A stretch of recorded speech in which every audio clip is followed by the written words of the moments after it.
जय श्री राम दोस्तों क्या आपको पता है कि इस साल 2024 में दिवाली 2 बार मनाई जाएगी।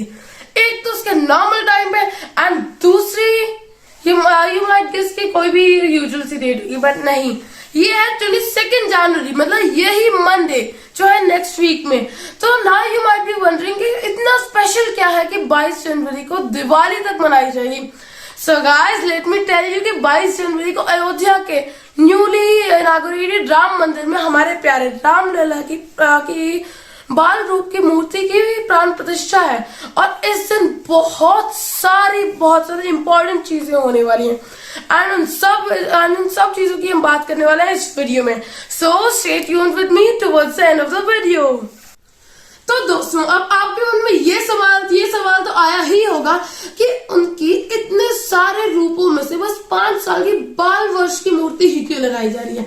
तो मैं आपको ये क्लियर कर दूं कि ऐसा इसलिए है क्योंकि जब भी हम भगवान राम के बारे में सोचते हैं, जब भी हम उनका नाम लेते हैं, तो जो पहली चीज हमारे मन में आती है वो यही आती है कि एक तरफ राम जी खड़े हैं, दूसरी तरफ लक्ष्मण जी खड़े हैं, साथ में सीता माता खड़ी हैं और साइड पे हनुमान जी राम जी की सेवा में लीन है।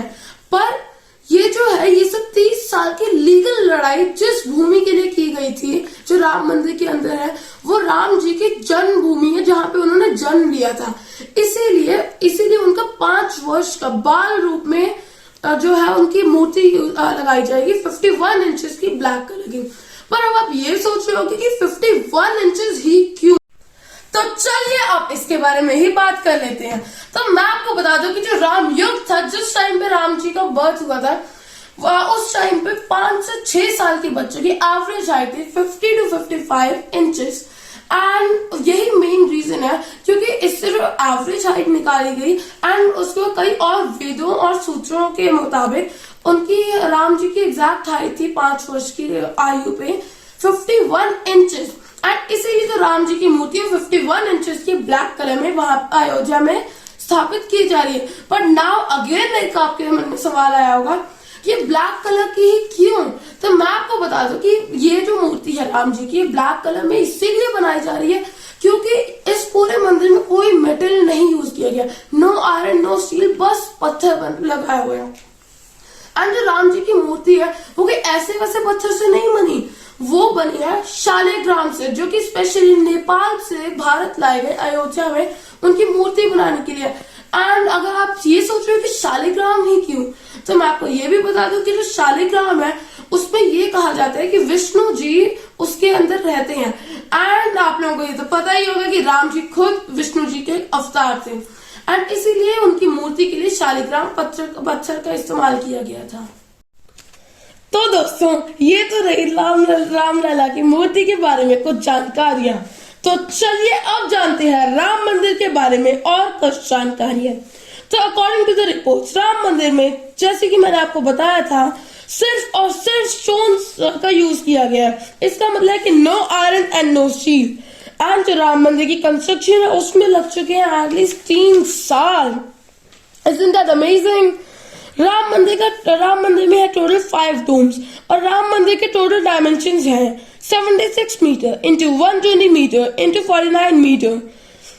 टोटल जो उसका टेम्पल एरिया है वो है 10 एकर्स और जो टोटल टेम्पल कॉम्प्लेक्स है वो है अराउंड 57 एकर्स का। एंड जो राम मंदिर के आर्किटेक्चर का स्टाइल है वो है नगारा स्टाइल। और मैं आपको ये भी बता दूं कि जो इसके आर्किटेक्ट हैं उनका नाम है mister Chandrakant Sompura.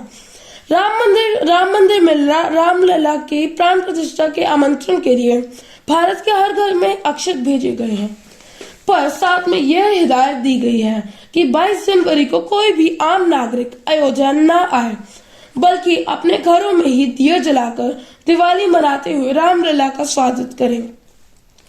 Online links में लाइव दर्शन किए जा सकते हैं और अगर आप राम लला की प्राण प्रतिष्ठा का प्रसाद पाना चाहते हैं तो इस ऑनलाइन साइट पे संपर्क करें। तो गाइस अब चलिए जानते हैं कि राम मंदिर के इनॉग्रेशन में भारत के अलग अलग हिस्सों से क्या क्या गिफ्ट्स आए हैं। तो number 1 is a giant bell all the way from Tamil Nadu, जिसका वेट है अराउंड 600 kgs, जिस पर बड़े बड़े और बहुत मोटे शब्दों में लिखा हुआ है जय श्री राम। जो कि रामेश्वरम के प्यारे भक्तों के द्वारा भेजी गई है। सो गाइस, अब दूसरे नंबर पे आ जाती है गुजरात के एक छोटे से डिस्ट्रिक्ट बड़ोदरा से आई हुई एक पंचगव्य धातु से बनी और गोबर से बनी हुई 3500 किलो की अगरबत्ती। एंड मैं आपको ये भी बता दूं कि इसकी एक बहुत ज्यादा अच्छी खासियत है, और उसकी खासियत है कि ये 6 महीने तक लगातार 50 किलोमीटर के रेडियस में खुशबू दे सकती है, और इसकी कुल लंबाई है 108 feet. Is it not amazing? तो दोस्तों, अब तीसरे नंबर पे आ जाते हैं अयोध्या के एक बहुत प्रसिद्ध मंदिर अमाया मंदिर से आया हुआ है गोल्डन तीर। एंड मैं आपको ये भी बता दूं कि इसमें 2.5 किलो जो है वो लकड़ी है और 700 ग्राम सोना यूज किया गया है, और इसके साथ ही बहुत सारा प्यार सभी भारतीयों की तरफ से राम मंदिर की इनॉग्रेशन पे दिया जाएगा।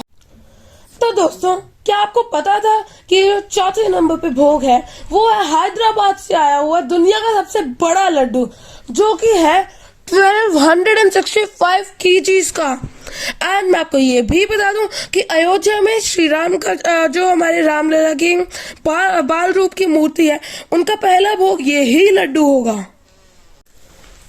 तो चलिए दोस्तों, हम 22 जनवरी को हमारे प्यारे रामलला का हमारे दिल में, हमारे घर में और अयोध्या में उनका स्वागत करते हैं, मिठाइयां बांटकर, दिए जला के और खुशियां मना के। तो बोलो जय श्री राम।